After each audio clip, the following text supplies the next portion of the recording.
नमस्कार दोस्तों, स्वागत है आपका आज के प्रश्न पे। भाग 14 से संबंधित आज ये प्रश्न है।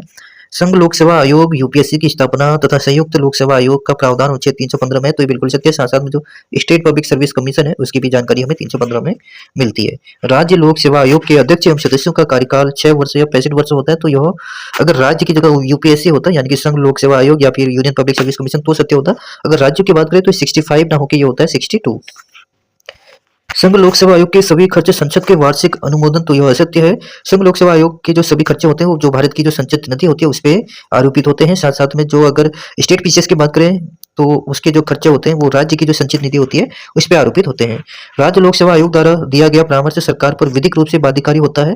तो राज्य लोक सेवा आयोग द्वारा दिया गया परामर्श सरकार पर विधिक रूप से बाध्यकारी नहीं होता, ये एक सलाहकारी प्रवृत्ति का होता है जिसमें सरकार डिसाइड करती है कि उसे लागू करना है या नहीं करना है। लेकिन हाँ, अगर लागू नहीं कर रही है तो इसके पीछे किन वजहों से वो लागू नहीं कर रही है वो बताना जरूरी है। साथ साथ में इसका प्रावधान अनुच्छेद 323 में दिया गया है, तो यह भी असत्य है।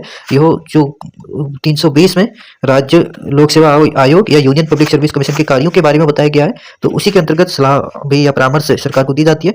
वही 323 के अंदर राष्ट्रपति को यूनियन पब्लिक सर्विस कमीशन राष्ट्रपति को साल में एक बार रिपोर्ट भेजती है।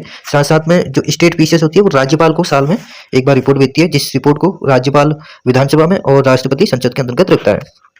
अगर हम इसी प्रश्न की व्याख्या देखें तो अनुच्छेद 315 जिसके अंतर्गत स्थापना की बात की है संघ लोक सेवा आयोग की तथा राज्य लोक सेवा आयोग की, साथ साथ में ज्वाइंट पब्लिक सर्विस कमीशन 316 के अंतर्गत इसके अध्यक्ष के सदस्यों की नियुक्ति व कार्यकाल। और नियुक्ति की बात करें तो जो यूनियन पब्लिक सर्विस कमीशन होता है उसकी नियुक्ति राष्ट्रपति के द्वारा की जाती है। स्टेट पीसीएस के जो सदस्य होते हैं उनकी नियुक्ति राज्यपाल के द्वारा की जाती है। लेकिन इनको जो हटाने की प्रक्रिया है जो अनुच्छेद 317 में, वो सिर्फ राष्ट्रपति के द्वारा सदस्यों को हटाया जाता है।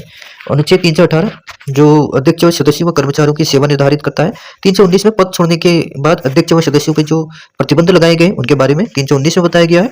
अगर हम 320 की बात करें तो इसके कार्यों और सरकार को जो परामर्श देने के बारे में जो बताया गया है वो आर्टिकल 320 में बताया गया है। 321 में जो संसद है वो अतिरिक्त कार्य यूनियन पब्लिक सर्विस कमीशन के जो सदस्य हैं उनको अतिरिक्त कार्यभार सौंप सकती है या फिर उनका जो कार्य क्षेत्र है उसको बढ़ा सकती है।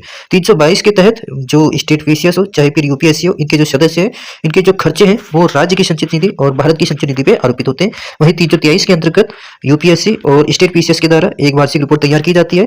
UPSC union public service commission राष्ट्रपति को सौंपता है, जबकि जो स्टेट पीसीएस है वो राज्यपाल को यह रिपोर्ट प्रस्तुत करता है और राष्ट्रपति फिर उसके बाद इसको संसद में राष्ट्रपति के द्वारा पेश किया जाता है।